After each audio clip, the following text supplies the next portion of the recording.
Sticking with the markets and turning to someone who's been known to buy when there is red in the street, Warren Buffett. Buffett releasing his 55th annual shareholder letter over the weekend, opining on a number of things. Stocks versus bonds. He goes stocks. Succession plans. Berkshire stock holdings. And of course, this coming only days before today's sell-off. Buffett also addressing the coronavirus effect. So let's talk about the letter and some of the commentary in here and what jumped out at you in this. I personally find it a good time to have a nice big letter like this to chew on a sell-off day from somebody that provides a lot of perspective. So he in the letter he said the markets could go down 50%. It's only 3%. It has, right. So we've got 47% points to go. Sure. No, I thought that Lubrizol story that he told in the letter was I'm still thinking about that. So Lubrizol, a company that Berkshire owns, they had a big fire at their plant in Ohio, and guess who the insurance company was? Right. Berkshire Hathaway. And of course, then Buffett goes, as he likes to do, to the Bible, Matthew 6, let not the left hand know what the right hand doeth. So, very interesting, classic kind of Buffettism there. But, Andy, we talked to an analyst earlier from KBW on this, and he somewhat pushed back on my point, but I was struck by the amount of emphasis Buffett placed on the capital returns from owned businesses, equity-owned businesses, to Berkshire Hathaway. In other words, how much the amount of dividends that Apple paid back, that American Express paid back, to Berkshire, to the parent, because he's trying to get shareholders, I think, to not focus so much on the $130 billion in cash that they're not using to buy businesses. He's saying, it's right here, the 15 companies that we're showing on the graphic right now, these are your businesses. This is what we've got. And this notion that they have to go buy an entire company out there, the way they did Precision Castparts 5 years ago, which has been such a focus of the market, I think Buffett's saying it's just not going to happen in this environment. Yeah, I mean, you're not suggesting obfuscation or anything like that. Not that. But so much as just focus on that, not that. But what's interesting is that, this is not his time, right? Today might be his time, but everything up to today has not been Warren Buffett's time. And you get the usual people belly aching and grousing that there's underperformance, and there's been now years of it, and last year it actually accelerated the underperformance. And he's got all this cash, and he should be buying things. Now, this is what happens when the market runs up. It happens every time. When you go back to 99, you go back to 2006. He's got too much money. He's trailing the market. He doesn't know what he's doing. He's lost his touch. Now, things are a little different this time because he's 89 years old.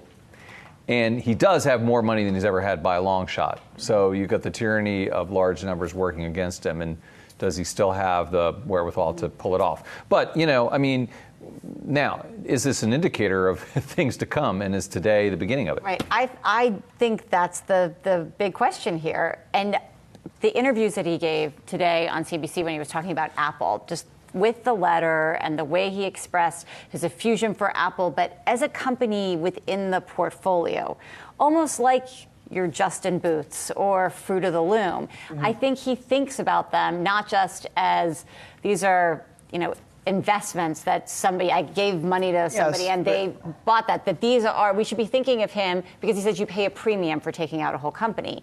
For the elephant could be a big purchase in another tech company. Amazon. Google. Right. Is it? I don't know. Now there's all sort of regulatory stuff, but could that be what the next move is? Well, but I think to Andy's point, though, by Buffett trying to emphasize that, he is admitting that this is not his time because the way that Berkshire became what it was, certainly the security selection has been incredible from Buffett over time, but how'd they get all that money? Well, they owned Geico, and Geico gave the float back to the parent, and that is the money you invest. And so you don't get rich just picking stocks, right? You have to own businesses that push cash back to the parent that you can use at your discretion. Now, they get Apple, their basis in Apple comes down when the company buy back stock and pays them a dividend, but it's not cash coming to the parent where Buffett can go do other stuff with it. It's different than the float. You know what's funny? Have you seen his, and I know you guys both have, his face when he talks about the return of capital and the magic of compounding?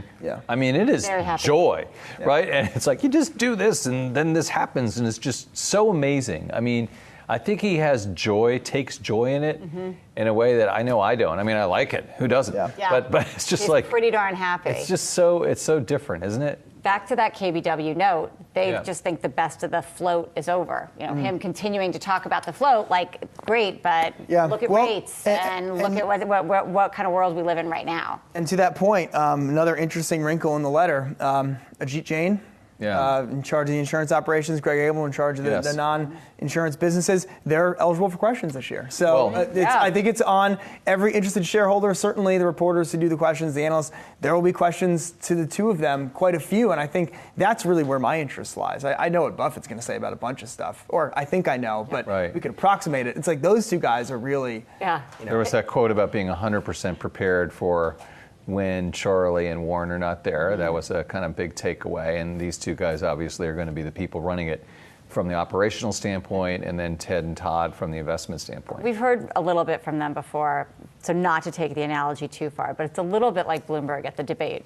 It's going to be big for the promo. But you know what? You mean for Ajit and Greg? Well, first of all, Ajit and Greg have answered questions before. Yes, before, but they've been sitting down there. I just don't know how it's going to be this time. They'll be just fine. They're going to be prepped They won't very be, well. No, I'm just saying the level I know what you mean. of scrutiny and expectation that goes into it. Right. It's a big deal. I know, but I'm saying they're going to do better.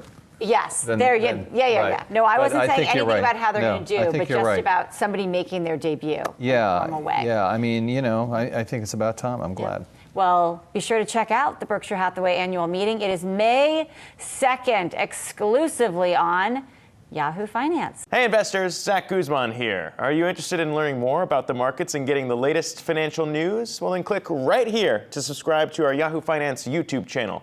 Get the latest up-to-the-minute market analysis, big interviews in the world of finance, and information on how to manage your money every day wherever you are.